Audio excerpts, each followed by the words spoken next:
বিয়ের রাতে বলে যে তুমি কি করছো আমাকে বলো, আমি কিছু বলবো না কাউকে, তোমাকে মাফ করে দেবো। বলে যে আমি 4 জন লোক, একজন লোকের শুধু ছিলাম। বলে যে কয়বার ছিলা? মেয়ে বলে যে না শুধু একবার, সত্যি বিশ্বাস করে নেন।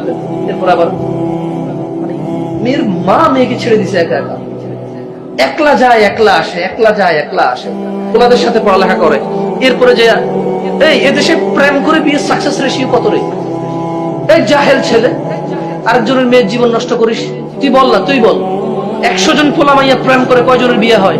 তোরা যে জানা করিস, এই গর্দভ মেয়ে, এই বর্বর মেয়ে, তোর মাথায় কি গোবর রে? মা বাপ না হয় জাহেল, বুঝলাম তোর জান্নাতের বিষয়ে খেয়াল রাখে না।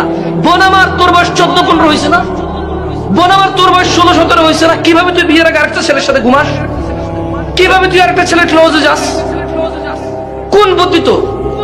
তোর কি বিবেচনা? তোর কুমারিত্ব কি বারবার ফিরে আসবে রে বোন? মারা গেলে মানুষ কি ফিরে আসে? তোর কুমারিত্ব কি বারবার ফিরে আসবে? তুই কিভাবে আরেকটা ছেলের কাছাকাছি যাস বিয়ের পূর্বে? কিভাবে আরেকটা ছেলেকে তুই অ্যাক্সেস দিস তোকে ধরার, ছোঁয়ার? এই দেশের জানাবে বিচারকে প্রেম বলে। ওই জানাবে বিচার যা প্রেমই বললাম, সাকসেস রেশিও কয়টা? কয়টা ছেলে মেয়ে প্রেম করে কয়টা বিয়ে হয়েছে? তা তোরা যে প্রেম করে জানাবে বিচারে লিপ্ত হস, স্বামীকে কি জবাব দিবি রে বড় মা? পারবি, কোনো চিন্তা নাই। নির্লজ্জ বেহায়া হিজড়া ছেলে, ব্যক্তিত্বহীন ছেলে, যাকে দেখে তার পরিবার ভয় পায় না। যদি এই ছেলে যদি কোনো কুমারী মেয়ে না পায়, এই ছেলে যদি বুঝতে পারে যে এর বউ বিয়ের পূর্বে কারোর সাথে শারীরিক সম্পর্ক করছে, এর কিডনি বিক্রি হলো তালাক দিবে, কিডনি বিক্রি করে হলো তালাক দিবে।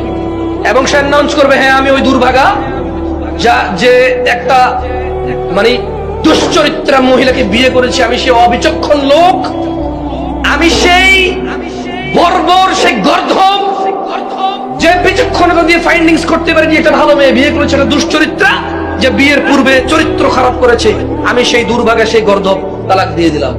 তাহলে যে আমার কি হবে, সমাজ কি হবে? তুই ছেলে রে বেটা, তুই পুরুষ, আমার কি হবে?